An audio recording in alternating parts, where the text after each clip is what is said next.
Okay, so what we are thinking about now, we kind of have this maybe broad understanding of what these different shapes are, right? We've got these quadrilaterals. We know they all have four sides. And within there, we know that they have kind of unique traits that are specific to them, that make them part of their special team, if you will. So all these shapes here, hanging out down here in the shape bank, they're like, okay, guys, it's time. We're ready to kind of gather around the lunch table. So here we are. All the quadrilaterals are in the lunchroom. And there's a little bit of interesting kind of table selection happening. So all these quadrilaterals have been invited to a special part of the lunchroom, right? Because they are quadrilaterals. They have four sides. So they're all like, okay, cool. We're sitting over in this part of the lunchroom. And then these quadrilaterals, they make some choices, right? So they're invited to kind of go into sitting at specific tables within this bigger part of the lunchroom based on a few of their characteristics. So in this case, we can say that a quadrilateral is either a parallelogram, meaning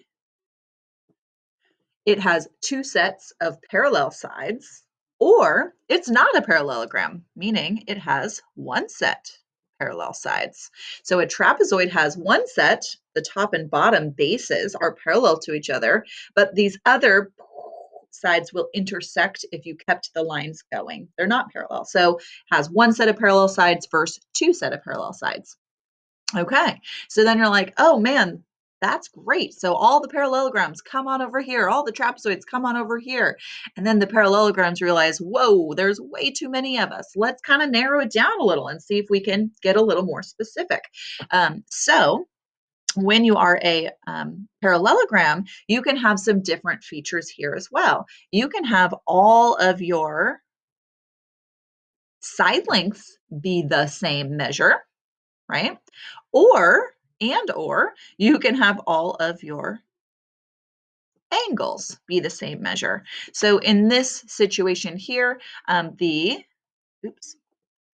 this shape here, these do not have all the same side lengths, right? But what they do have is they have all 90-degree angles. So all angles are the same measure.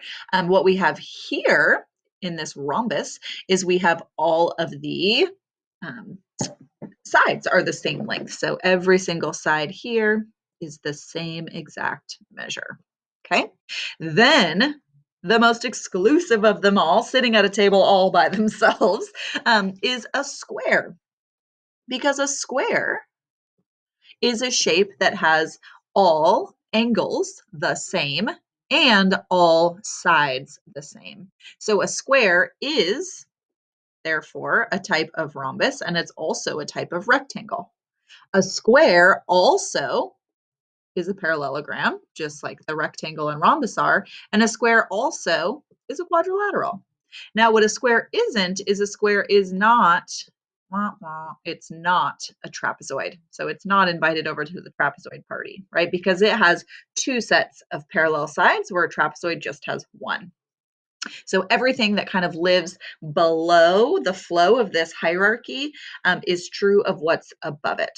So a parallelogram is a quadrilateral, right? But a parallelogram can't necessarily, a rhombus is a type of parallelogram, but not all parallelograms are rhombuses. Some parallelograms are rectangles, for instance.